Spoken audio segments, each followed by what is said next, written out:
आदिशक्ती जगदंबा माता आणि जगदंबा मातेची उपासना भक्ती कशी करावी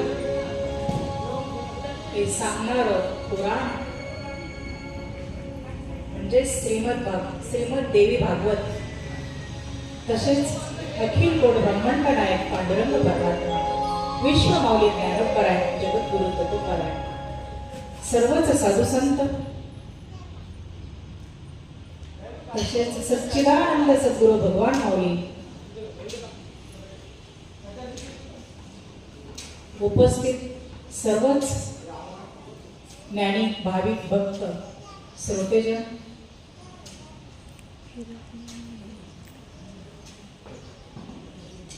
तसेच या कार्यक्रमाचे आयोजक अयोध्या नगरी कला क्रीडा सांस्कृतिक मंडळ अध्यक्ष, उपाध्यक्ष, सरचिटणीस आणि सर्वच पदाधिकारी, तसेच अयोध्या नगरी महिला मंडळाच्या सर्वच भक्त महिला भगिनी, या सर्वांच्या चरणी नतमस्तक होऊया आणि कथेसाठी सेवा देणारे आमचे सर्वच कला उपासक, संगीत उपासक आणि साऊंड सिस्टीमची सेवा देणारा गौरव दादा, या सर्वांच्या चरणी नतमस्तक होऊया आणि सेवेला आपण प्रारंभ करूया. कलापट आदिशक्तीची जी काही 9 रूपं ती बघितली.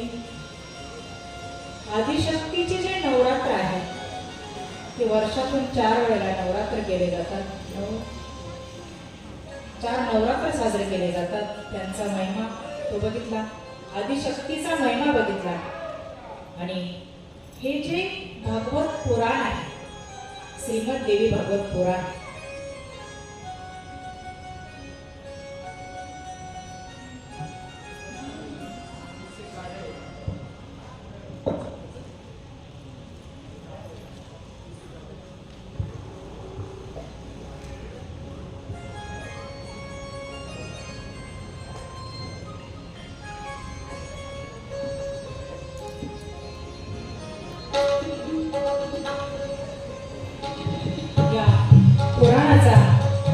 महिमा आपण काल बघितला. जोपर्यंत कुठल्याही ग्रंथाचा महिमा कळत नाही, जोपर्यंत कुठल्याही ग्रंथाचा महिमा कळत नाही, कुठल्याही पुराणाचा महिमा कळत नाही, तोपर्यंत ते पुराण कळत नाही. कुठल्याही गोष्टीचं महात्म्य कळालं पाहिजे, महिमा कळायला पाहिजे. महिमा कळाला तरच त्या पुराणामध्ये आपण उतरत असतो किंवा तो ग्रंथ असेल किंवा ते पुराण असेल, ते पुराण समजत असतं. एखाद्या आजारासाठी एखाद्या डॉक्टरकडे जायचंय तर त्या डॉक्टर बद्दल बऱ्याच लोकांनी अगोदर सांगितलेलं असतं की नाही, हे जे डॉक्टर सेवा देतात किंवा डॉक्टरची जी ट्रीटमेंट आहे ती खूप छान आहे आणि त्याचा परिणाम होतो. हे ज्यावेळेला आपण 4 लोकांकडून ऐकतो आणि तेव्हा त्यांच्याकडे जातो, म्हणजे त्यांचं जे काही कार्य आहे, कर्तृत्व आहे, ते अगोदर आपल्याला माहिती होतं, आपण जाणून घेतो आणि मग त्यांच्याकडे जातो. तसं जात नाही. तसं हे जे पुराण आहे, या पुराणाचा महिमा अगोदर कळायला पाहिजे. याचा महिमा एकदा कळाला की मग पुराण समजतं. म्हणून आपण कालही या श्रीमद देवी भागवताचा महिमाच बघितला, महात्म्य बघितलं आणि आजही आपल्याला काय करायचं, राहिलेलं जे काही श्रीमद देवी भागवताचं महात्म्य आहे ते महात्म्य बघायचं. बरं, हा ग्रंथ ऐकायचाच कशासाठी? श्रीमद देवी भागवत हा ग्रंथ आपण ऐकतोय, ऐकायचा कशासाठी? आपण कालही बघितलं, आपल्याला काय आहे, दुःख आहे. कुठलं दुःख आहे? शारीरिक जे दुःख आहे ना, ते दुःख बघूनच संपवावं लागतं. शारीरिक, कोण म्हणतं गुडघा दुखतंय, कोण म्हणतं पाठ दुखतंय, कोण म्हणतं डोकं दुखतंय. हे दुःख प्रत्येकाला आहे, शारीरिक असेल मानसिक असेल. तर हे सर्व प्रकारची दुःख भोगून संपवावी लागतात, ही भोगावीच लागतात. केले कर्म झाले तेची भोग आले, उपजले मेले ऐसे किती. कर्म आपण केलेले मागे आपल्याला आता आठवत नसेल कदाचित, पण मागच्या जन्मामध्ये किंवा आपले अनेक जन्म होऊन गेले याच्या अगोदर त्या जन्मामध्ये आपण काय काय केलेले आपल्याला माहिती आहे का? नाही. म्हणून ते जे कर्म आहे ना, ते कर्म भोगूनच संपवावं लागतं. मग कर्म जर भोगूनच संपवायचं असेल तर हा एवढा मोठा खटाटोप कशासाठी? मनात येतं की नाही विचार, हा एवढा मोठा खटाटोप कशासाठी करायचा? कर्म जर भोगूनच संपवायचे आहे ना.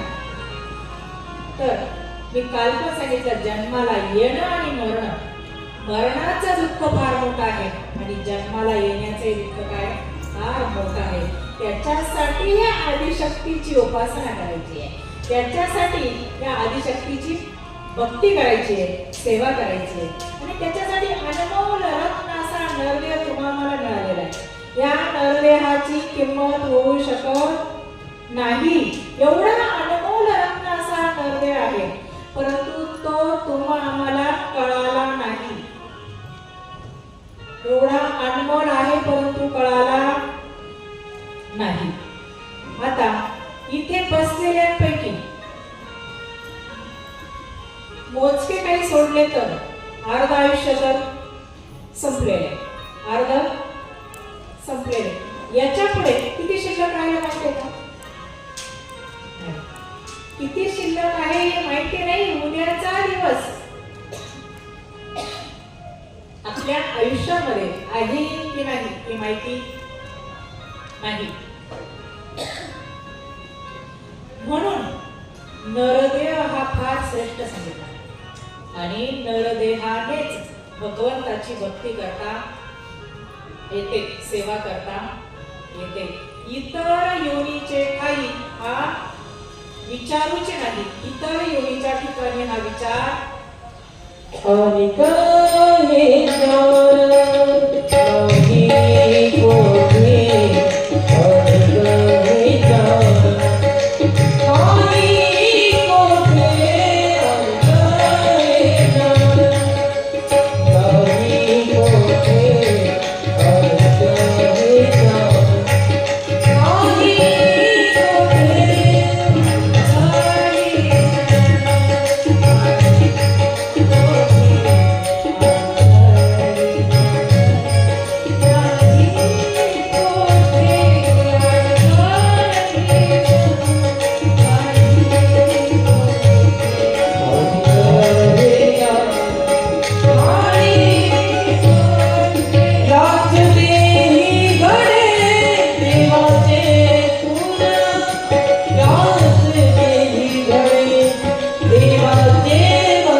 देवाचं भजन करता येईल, याच देहाने आदिशक्तीची उपासना करता येईल. याच देहाने देह आहे म्हणून या आदिशक्ती जगदंबा मातेची भक्ती करता येईल, सेवा करता येईल. देह नसेल तर भक्ती करता येईल का? किंवा इतर योनीचे ठाई हा विचारूच नाही. इतर योनीच्या ठिकाणी हा विचार आहे का? इतर किती योनी आहेत? 84 लक्ष जीव योनी आहेत. पण त्या सर्व प्रकारच्या योनी त्यांच्याकडे हे ज्ञान आहे का? ते ज्ञान नाही. ते ज्ञान फक्त मानवाला दिलेले आहे. भगवंताची भक्ती, या आदिशक्तीची भक्ती सेवा करणं हे ज्ञान फक्त मानवाला दिलं आणि या नरदेहानेच करता येऊ शकतं. म्हणून अनमोल रत्न असा हा नरदेह तुम्हा आम्हाला मिळालेला आहे. या नरदेहाची किंमत होऊ शकत नाही. एखादा अवयव आजपर्यंत बाजारामध्ये विकत मिळतो का? विज्ञानाने भरपूर प्रगती केली, पण या नरदेहातील अवयव एखादा तरी बनवता आलाय का? नाही. मग याच्यावरून किंमत किती असेल या नरदेहाची सांगता येईल का? नाही. मग अनमोल रत्नाचा हा नरदेह तुम्हाला आम्हाला मिळालेला आहे, परंतु त्याची किंमत आपण ओळखली नाही आणि ओळखली नाही म्हणून ओळखली नाही म्हणून अधोगतीला जाऊ शकतो. आपल्याला स्वतःचा उद्धार करून घ्यायचा आहे, याच जन्मामध्ये स्वतःचा उद्धार करायचा आहे. त्याची किंमत कळाली कशी नाही तर एक छोटासा दृष्टांत सांगेन. एक राजा शिकारीसाठी वनामध्ये गेला आणि वनात गेल्यानंतर शिकार करायची आणि त्या शिकारीच्या पाठीमागे पळता पळता पळता पळता हा राजा रस्ता चुकला वनामध्ये. परत राज्यात येण्यासाठी रस्ता काही सापडेना म्हणून शोधता शोधता एक झोपडी दिसली. एक लाकूड तोड्या होता, त्या लाकूड तोड्याची झोपडी दिसली. त्या झोपडीमध्ये गेला आणि तहान लागलेली होती, भूक पण लागलेली होती. मग त्या झोपडीच्या समोर राजा उभा राहिला आणि त्या झोपडीमध्ये जे आजोबा होते त्या आजोबांना सांगितलं, मला काय करा, पाणी द्या. तर त्यांच्याकडे पाणी घेतलं. त्यांच्याकडे जे काही फळं असतील, भूक लागलेली होती आणि भूक लागलेली असल्यामुळे राजा जरी होता तरी भूक लागल्यानंतर तहान आणि भूक लागली, जसं अन्न असेल, जसं पाणी असेल त्यावेळेला ते तहान लागल्यानंतर भूक लागल्यानंतर ते ग्रहण केलं गेलं. म्हणजे जी फळं होती ती फळं खाल्ली आणि राजाला वाटलं की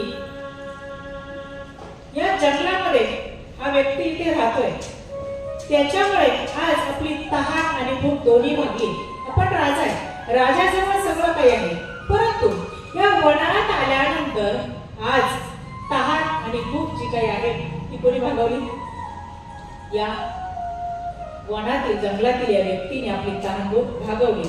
म्हणून याला आपण काहीतरी बक्षीस दिलं पाहिजे, याला काहीतरी दिलं पाहिजे. बरं, काहीतरी द्यायचं आहे. परंतु राजाने विचार केला, याला जर काही धनसंपत्ती द्यावी ना, धनसंपत्ती जर दिली तर ही किती दिवस पुरेल? म्हणून त्याच्या उपजीविकेचं साधन म्हणून याला काहीतरी द्यावं. संपत्ती किती असली तरी ती काही कालावधी कुठेतरी काय होणार आहे, कमी होणार आहे. म्हणून उपजीविकेचं साधन म्हणून याला काहीतरी द्यावं. तर चंदनाची एक पूर्ण चंदनाचं जे वन होतं ते वन पूर्ण काय केलं, त्या लाकूड तोडायला दिलं. आता त्या लाकूड तोडणारा त्याचा व्यवसाय असा होता की जंगलातली लाकडं तोडायची, मोठमोठी झाडं तोडायची, ती वाळल्यानंतर त्या झाडांचा कोळसा बनवायचा आणि कोळसा बनवून नंतर तो कोळसा विकायचा आणि त्याच्यावरती आपली जी काही उपजीविका आहे ती उपजीविका तो चालवत असे. मग आता राजाने तर पूर्ण एक बागच दिली, चंदनाची मोठी झाडं असलेली बाग त्याला दिली. मग ही बाग बक्षीस मिळालेली आहे. राज्यामध्ये निघून गेला, राजाला राज्यात जाण्याचा रस्ता दाखवला, तो राज्यात गेलेला आहे. मग ही बाग मिळाली पूर्ण. त्यानंतर त्याचा जो व्यवसाय होता, काय व्यवसाय होता त्याचा? लाकडं तोडायची, वाळवायची, ती जाळून त्याचा कोळसा करायचा आणि कोळसा करून विकायचे आणि विकल्यानंतर मग उपजीविका करायची. त्या पद्धतीने त्या वनातली झाडं तोडायची, ती वाळवायची, वाळल्यानंतर ती काय करायची? जाळून त्याचा कोळसा बनवायचा आणि कोळसा बनवून विकायचा. असा त्याचा क्रम चालू झाला आणि असं करता करता करता शेवटचं एक दोन झाड शिल्लक राहिले आणि पावसाळ्याचे दिवस होते. पावसाळ्याच्या दिवसामध्ये पाऊस जोराचा पडायला लागला.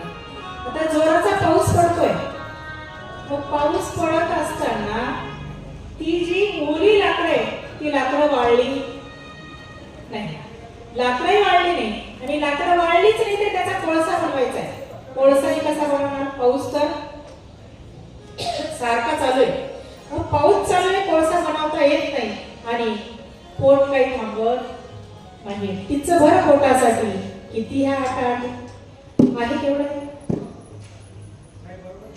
केवढं आहे पोट केवढं आहे? तीच बरंच आहे की नाही? भरलं का आतापर्यंत? जन्माला आल्यापासून खाणं चालू आहे, खातोय की नाही जन्माला आल्यापासून? मग भरलंय का? भरतं का ते कधी नाही. म्हणून आमचे साधू संत म्हणतात तीच बरं पोटासाठी किती ह्या आटा आहे. तीच बरंच आहे, ते भरण्यासाठी रात्र दिवसाची धडपड चालू आहे. रात्र दिवसाची धडपड कशासाठी?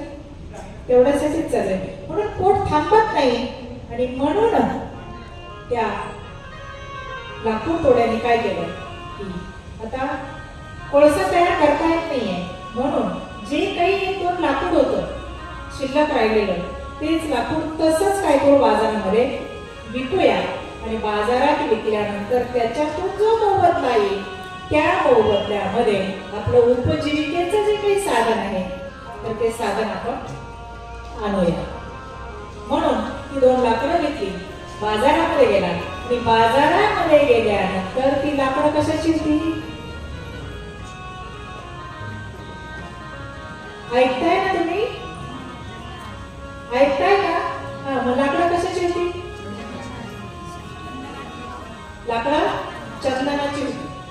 मग ती बाजारात विकायला गेल्यानंतर त्या कोळशाच्या 10 पट पैसे त्या दोन लाकडांचे मिळाले. किती? कोळशाच्या किमतीच्या 10 पट जास्त पैसे कशाचे मिळाले? चंदनाच्या लाकडाचे पैसे मिळाले. आणि मग लक्षात आलं या कोळशापेक्षा लाकडाची किंमत काय आहे? जास्त आहे. कशाची? चंदनाच्या लाकडाची नेमकी किंमत काय हे महत्व कळालं. परंतु कधी? तोपर्यंत इकडे बाग सगळी संपली होती. चंदनाचं जे वन आहे ते वन सगळं संपलं होतं. शेवटची दोन लाकडं शिल्लक राहिलेली होती आणि ती बाजारात विकली आणि विकल्यानंतर चंदनाच्या लाकडाची काय किंमत आहे किंवा चंदनाचं महत्व काय आहे ती शेवटी कळालं. तसं मला सांगायचं काय आहे की अनमोल रत्नाचा हा नरदेव आहे.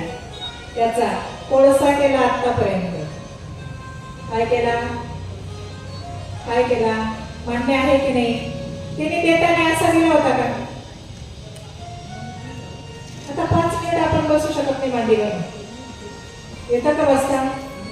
गुडघे दुखताय, पाठ दुखतंय, डोकं दुखतंय. मग देताना कसा दिला होता नाही? चांगला दिला होता की नाही? देताना सुदृढ व्यवस्थित दिलेला होता. तर त्याचं आपण काय केलं? मातेरे केलं. मातेरे माहिती ना? त्याचा सगळा कोळसा केला आणि मग जेव्हा त्याची आठवण येईल हा अनमोल रत्न असा नरदेव कशासाठी दिला होता ती आठवण कधी येते बरं? कधी येते? अख्खं आयुष्य प्रपंचासाठी हाडाची काढा रक्ताचं पाणी प्रपंचासाठी करतो. लग्न झाल्यानंतर मुलांसाठी धावपळ करतो. मुलं मोठी झाली, शिक्षण वगैरे झाली, मोठी झाली, मातेची लग्न झाली पाहिजे. लग्नासाठी धावपळ. बरं, लग्न झाली की त्यांच्या पायावरती उभी राहिली. आता तरी त्यांना सोपं द्यावं की नाही? आता तरी ती त्यांच्या पायावर उभी राहिली की नाही? मग आता तुम्ही तुमचा प्रपंच आणि तुम्ही मग संसाराचा भार त्यांच्यावर सोपवला जातो का? सोपवतात का? नाही, अजून नाही. काय करायचंय? लग्न झालं पण मला नातू पाहायचं. बरं, नातू पाहून झाला, आता तरी इथे येऊन बसा. नातू पाहायचं आहे ना? नातू पाहून झाला, आता तरी बसा. म्हटल्यावर नातवाला सांभाळावं लागतं घरी. काय? नातवाला सांभाळावं लागतं. इथं येऊन बसायला आम्हाला वेळ नाही. ज्यांना काही काम नाहीये ना ते गल्लीत 4-5 जणी एकत्र बसतील आणि नको त्या गप्पा मारतील. पण या धर्म मंडपामध्ये येऊन बसणार नाही. कारण का? या नरदेहाची किंमत कळाली नाही. का? नरदेह नेमका दिलाय कशासाठी याची किंमत कळालेली नाही, म्हणून नको त्या गप्पा गल्लीमध्ये मारते. गल्लीमध्ये गप्पा मारत बसल्यानंतर 2 तास होतात की 3 तास होतात, कळतं का? कळत नाही. किती वेळ आयुष्याचा वायाला जातोय हेही कळत नाही. परंतु इथं येऊन बसण्याची प्रेरणा आदिशक्ती होऊ दे. का? त्या प्रपंचातच इतके गुंतलेले आहे, इतके गुंतलेले आहे. माझा माझा माझा माझा नवे नवे मी असल्याशिवाय काही होणार नाही. बरं, नातू सांभाळायचा आहे. नातू मोठा झाला, आता तरी धर्म मंडपात येऊन बसावं. नातू मोठा झालाय ना, नाही नातवाचं लग्न पाहिजे. बरोबर आहे की चुकीचं आहे? अशा सांगते का? नाही सांगते. मग नातवाचं लग्न पाहिजे. बरं, नातवाचं लग्न झालं आणि त्याच्यानंतर ज्या वेळेला हे इंद्रिय क्षीण होतात, काहीच करता येत नाही. नातू सांभाळेपर्यंत तुमचा नातू सांभाळताय म्हणून सुनावर काय करताय? चांगलं बोलताय. बरं, नातवाचं लग्न झालं तोपर्यंत घरामध्ये थोडंफार काहीतरी काम तुमच्याकडून होतंय, तोपर्यंत तुम्हाला चांगलं चांगलं म्हणतात. पण ज्या वेळेला या शरीराने कुठल्याही प्रकारचं काम होत नाही त्यावेळेची अवस्था काय होते? काय होते अवस्था? जगाची जगरीती प्रत्येकाची अवस्था तशीच होते. पैसा असला तरी, पैसा नसला तरी.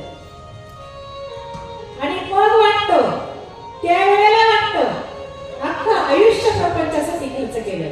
ज्या वेळेला सगळीकडून हडाड होते ना घरातल्यांची, मुलाकडूनही होते, सुनाकडूनही होते, नातवंडांकडूनही होते, सगळीकडून हडाड झाल्यानंतर मग वाटतं की मी देवदेव केलं असतं तर.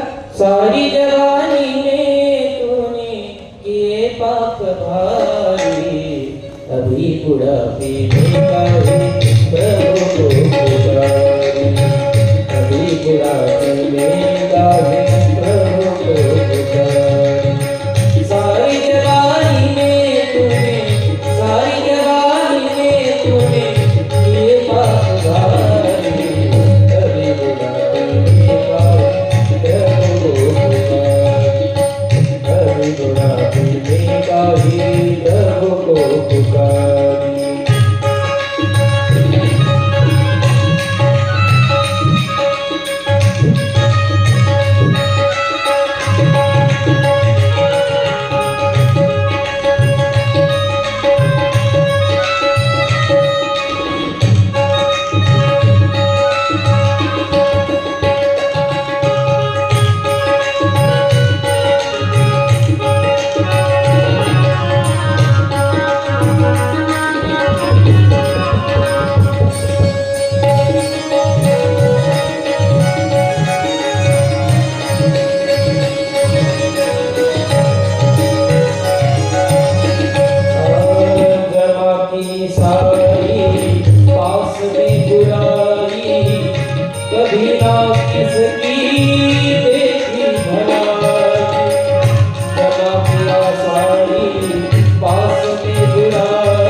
मग आठवण येते कधी?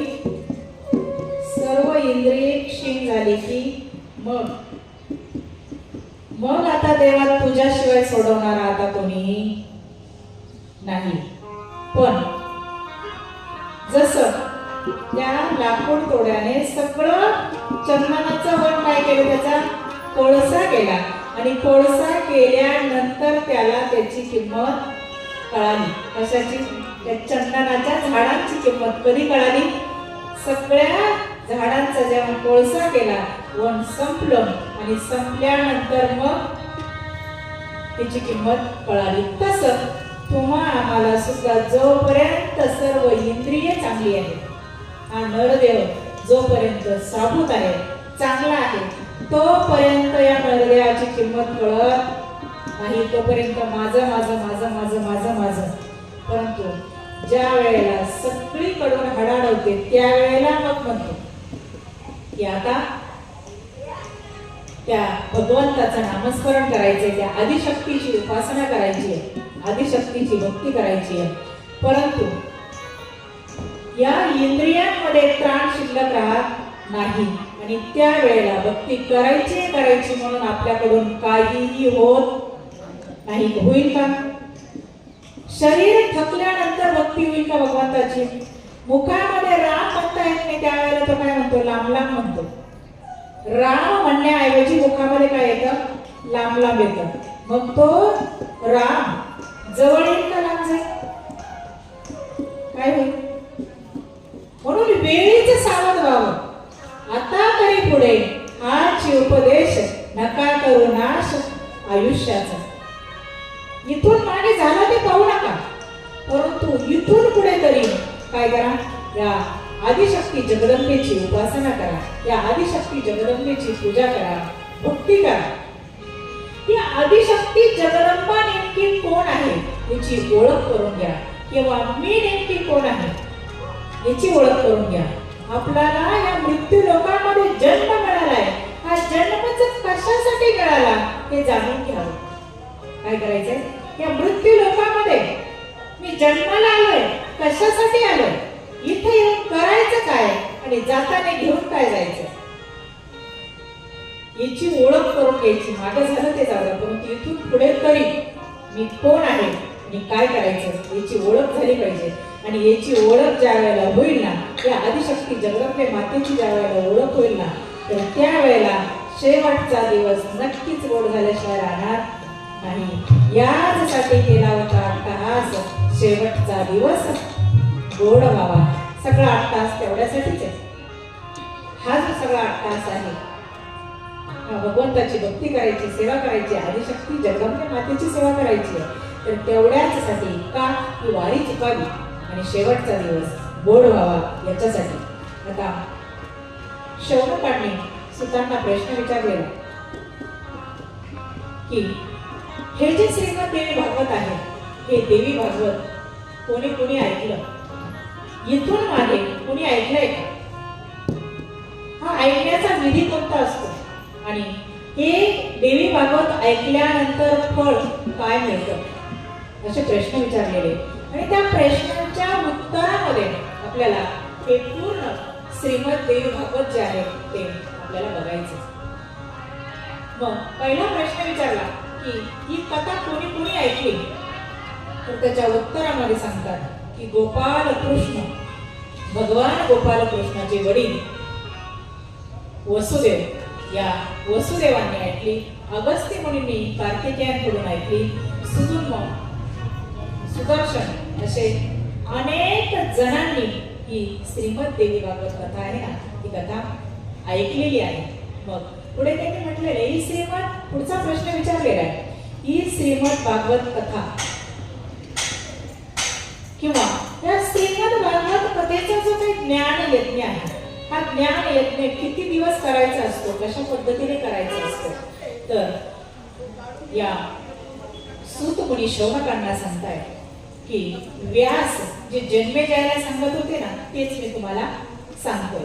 व्यास देव जन्मेजयाला सांगत असताना जे मी ऐकलं ते मी तुम्हाला आता सांगत आहे. तर या कथेचं 99 पारायण करायचं असतं. श्रीमद देवी भागवताचं काय सांगितलं? 99 पारायण म्हणजे या आदिशक्ती जगदंबे मातेची 9 दिवस उपासना करायची असते. आणि तिचा जो ज्ञान यज्ञ आहे ना तो 9 दिवस करायचा असतो. तिचा कुठलाही यज्ञ असेल तरी तो किती दिवसाचा सांगितला? 9 दिवसाचा. म्हणून हे पारायणाचा विधी जरी असेल किंवा त्या आदिशक्तीची उपासना जरी असेल तरी 99 पारायण सांगितलं. हे 99 पारायण आदिशक्तीचं करावं. आणि पुढे परत प्रश्न विचारला, ही कथा ऐकल्यानंतर काय प्राप्त होतं किंवा कथा ऐकण्याचा काय वाटा? आपण प्रत्येक जण फायद्याशिवाय कुठलीही गोष्ट करत नाही, बरोबर आहे की नाही? करतो का? मार्केटमध्ये वस्तू घ्यायला गेलो एखादी तरी आपण काय बघतो ती वस्तू घेताना? आपला फायदा काय होतोय का हे बघतो. मग हे पुराण ऐकायचंय तर याच्या मागचा फायदा काय? काहीतरी फायदा असल्याशिवाय फायदा काय आहे? म्हणजे ऐकायचं कशासाठी? तर त्या वेळेला सुतांनी सांगितलं की आदिशक्तीचं जे पुराण आहे ना, आदिशक्ती जगदंबा मातेचं जे श्रीमद देवी भागवत पुराण आहे ना, हे अभ्यासल्यानंतर किंवा या आदिशक्तीची उपासना केल्यानंतर ती भोगही देते मोक्षही देते. काय सांगितलं?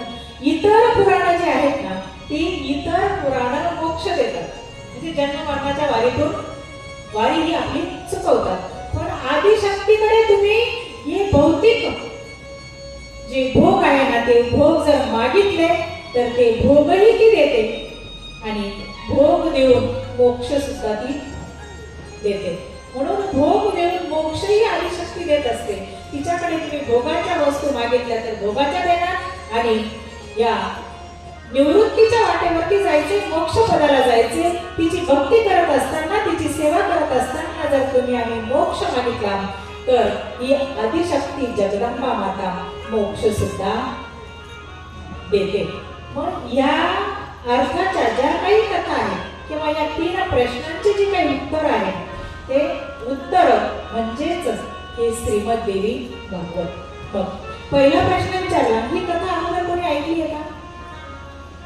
पहिला प्रश्न विचारला, ही कथा अगोदर ऐकलेली आहे? मी सांगितलं ऐकलेली आहे. कोणी ऐकलेली आहे? भगवान गोपाल कृष्णाचे वडील वसुदेव, या वसुदेवाने कथा ऐकली. मग प्रश्न विचारला परत, वसुदेवाने का कथा ऐकली? या आदिशक्तीची जी कथा आहे ना ही कथा का ऐकली? तर त्याच्या उत्तरामध्ये सांगताय की परत पुढचा प्रश्न विचारला होता की प्रसेन कोण आहे? तर द्वारकेमध्ये सत्राजित नावाचा एक राजा होता आणि तो राजा सूर्याचा उपासक होता. सूर्यदेवाची उपासना तो राजा करत होता आणि सूर्यदेवाची नित्य नियमाने उपासना करत असताना त्या सूर्यदेवाने प्रसन्न होऊन त्या सत्राजित राजाला एक मणी दिलेला होता. कुठला मणी? सेमंतक नावाचा मणी दिला आणि तो मणी असा होता की रोज त्या मण्याची पूजा केल्यानंतर रोज 8 बार सोनं तो मणी पूजा करणाऱ्याला देत होता. किती? पूजा केल्यानंतर रोज 8 बार सोनं. आजच्या भावाने सोन्याच्या आजच्या भावाने किती पैसे झाले? एकदा पूजा केली की तेवढं मिळत होतं. अशी सूर्याची उपासना केल्यानंतर सूर्यदेवाने तो मणी दिला आणि मणी दिल्यानंतर ज्या वेळेला तो राज्यामध्ये आला, राज्यात आल्यानंतर अनेक सूर्य, एक सूर्याने अनेक सूर्य चमकावे असं तेज त्या मण्याचं होतं. ते सगळीकडे तेज त्या मण्याचं दिसायला लागलं आणि द्वारकेतील सगळेजण म्हणायला लागले, प्रत्यक्ष सूर्यदेव गोपाल कृष्णांना भेटायला येत आहे. गोपाल कृष्णांना सर्वजण सांगताय की प्रत्यक्ष सूर्यदेव तुम्हाला भेटायला येत आहे आणि हा गोपाल कृष्ण ब्रह्मांडाचा नायक आहे. तो जाणत नाही असं काही आहे का? कुठली गोष्ट आहे का त्याला तो ती गोष्ट जाणत नाही असं नाही.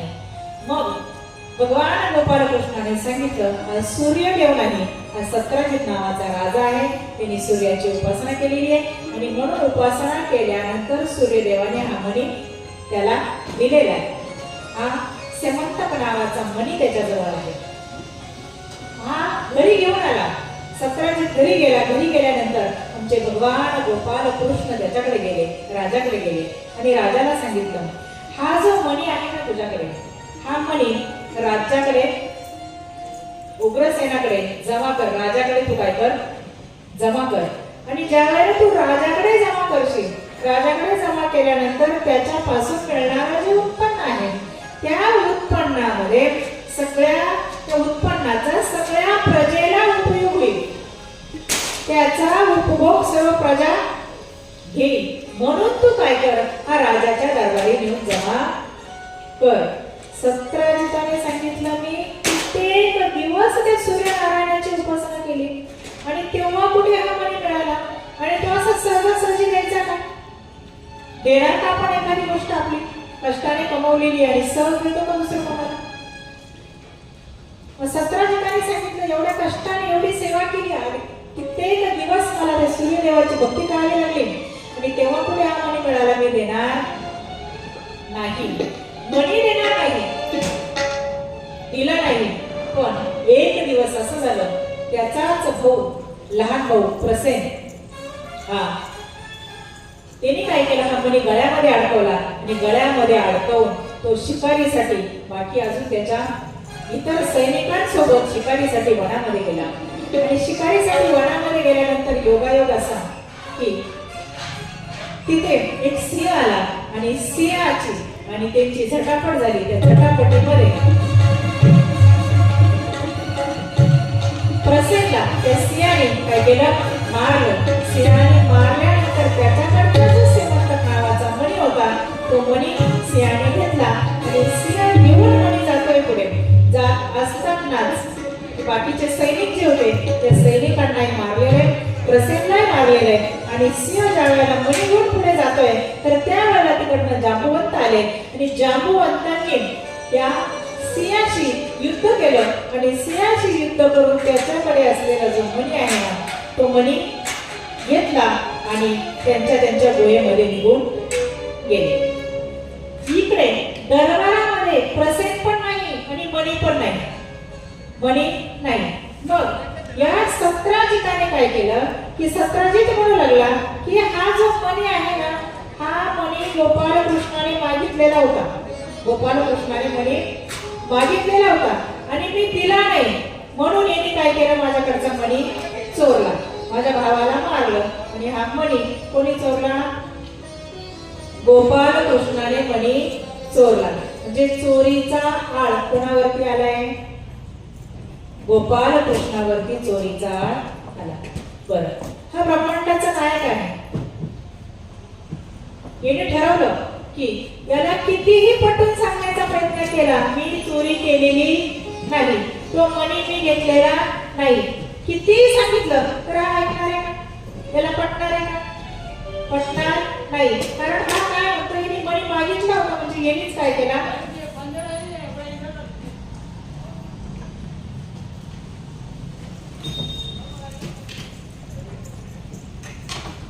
यांनीच मणी काय केला, चोरला.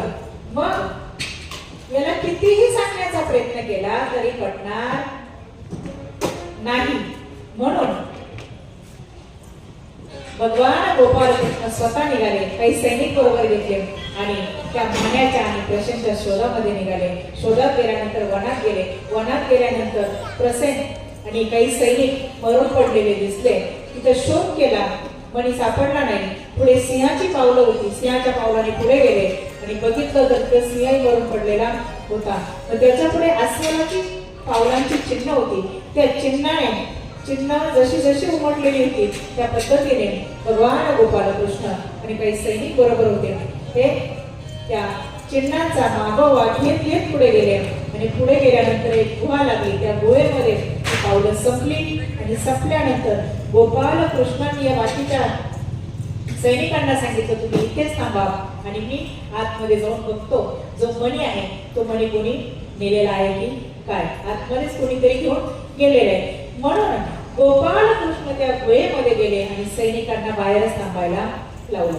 मग मध्ये गेल्यानंतर हे जामवंत आणि भगवान गोपालकृष्ण ही जी गुहा होती गुहा जामवंताची होती आणि तिथे एक मुलगी होती. ती मुलगी त्या सेमंता नावाच्या माण्याशी खेळत होती आणि भगवंत ज्या वेळेला मध्ये गेल्यानंतर बघितलं तो मणी ती मुलगी एका माण्यासोबत खेळते म्हणून तो मणी मागितला. तो मणी मला द्या. जामवंतांनी सांगितलं माझ्याशी युद्ध केल्याशिवाय हा मणी तुम्हाला परत मिळणार नाही. म्हणून दोघांचं युद्ध चालू झालं आणि युद्ध चालू झाल्यानंतर एक दिवस झाला 2 दिवस झाला घनघोर असं युद्ध दोघांचं काय या गुहेमध्ये युद्ध कुठे चालू आहे गुहेमध्ये युद्ध चालू आहे.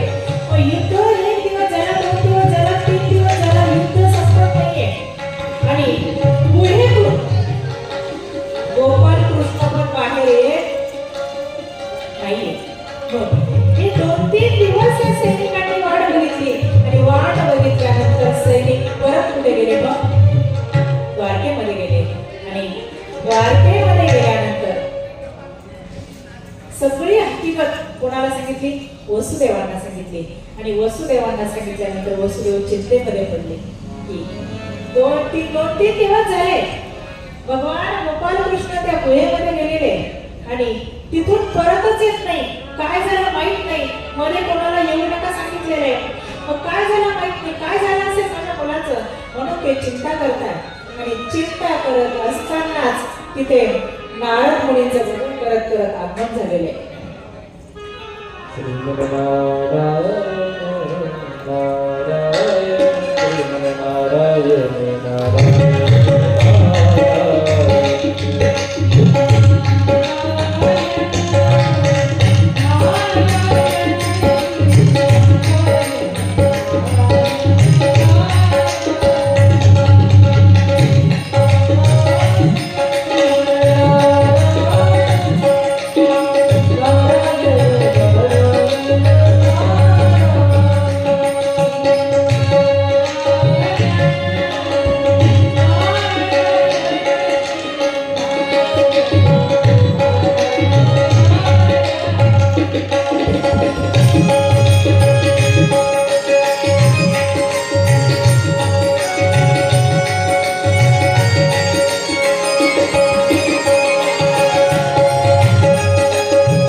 देवी भागवत पुराण की जय.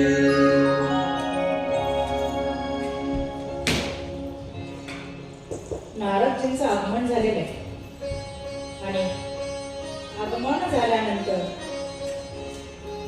वसुदेवांना काळजीचं कारण विचारलेलं आहे. नेमकी चिंता कसली आहे, कसली काळजी करताय? त्यावेळेला वसुदेवाने सांगितलं, आज 12 दिवस झाले माझा मुलगा घरी परत आलेला नाही. स्यमंतक मण्याचा शोध करण्यासाठी माझा मुलगा गेलेला आहे. आज 12 दिवस झाले तो परत आलेला नाही. त्याच काळजीमध्ये आम्ही आहोत. म्हणून काय करावं समजत नाहीये. सर्व कुटुंब, वसुदेव देवकी सर्वच कुटुंब काळजीमध्ये आहे. आम्हाला सर्वांना चिंता लागून राहिलेली आहे की गोपाल कृष्ण परत कधी येणार. तर याच्यासाठी काय करावं म्हणून नारदजींनी सांगितलं.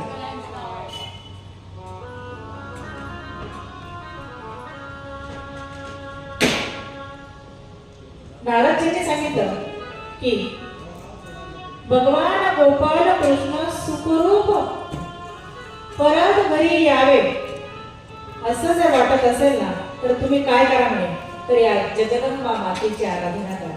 काय सांगितलं नारदजींनी? सांगितले वसुदेवाला की या जगदंबा मातेची आराधना करा, जगदंबा मातेची उपासना करा. वसुदेवजी विचारताय नेमकी कशी आराधना करायची, कशी उपासना करायची, कशी भक्ती करायची. तर त्यावेळेला नारदजींनी सांगितलं, या जगदंबा मातेची जी काही उपासना आहे ना, ती उपासना करणं किंवा तिची जी काही स्तुती गायची, तिच्या ज्या काही लीला आहेत ना, त्या लीला, तिचा जो काही महिमा आहे ना, तो महिमा सहज वर्णन करणं एवढं सोपं नाही. या वाणीने तरी तिचा महिमा वर्णन करता येणार नाही. एवढा आगाध महिमा त्या जगदंबा मातेचा आहे, त्या आदिशक्तीचा एवढा आगाध महिमा आहे. परंतु तो महिमा सगळा या वाचेने वर्णन करणं तर शक्य नाही.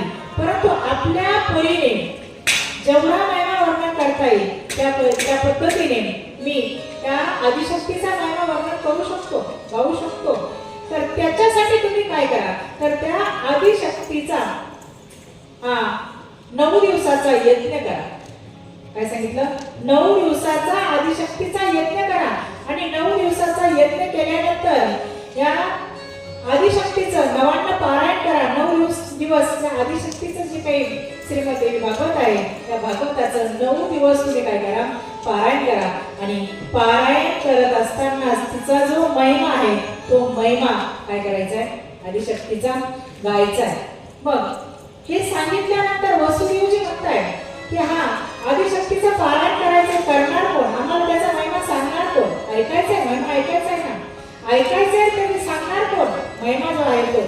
तर नारदजींनी सांगितलं, माझ्या पद्धतीने महिमा आगाध आहे, परंतु माझ्या पद्धतीने मी सांगण्याचा प्रयत्न करतो. अल्पसा, फार काही नाही, पूर्ण ती आदिशक्ती कोणालाही कळणार नाही. पूर्ण तिचा महिमा या वाचनाने वर्णन करणं अशक्य आहे, परंतु माझ्या परीने जेवढा होईल तेवढा महिमा वर्णन करतो.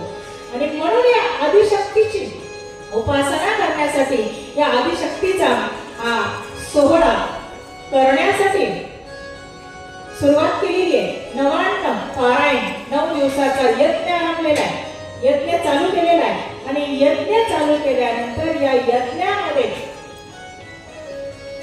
नारदजी समोर आसनावरती बसलेले आणि आसनावरती बसून कुटुंबातील सगळे लोक या आदिशक्तीचा काय करताय, महिमा ऐकताय. आणि नारदजी आदिशक्तीची स्तुती करतायत, आदिशक्तीचा महिमा गातायत. आता आपणही सर्वांनी त्या आदिशक्तीचं भजन करायचंय आणि ते उभं राहून, कारण पाय जास्त वेळ बसू देत नाही, त्याच्यामुळे थोडा वेळ सर्वांनी उभं राहायचंय आणि हाताने टाळी पण वाजवायची आणि तिचा उत्सव करायचा आहे, महिमा गायचा आहे, तिचं नामस्मरण करायचंय सर्वांनी.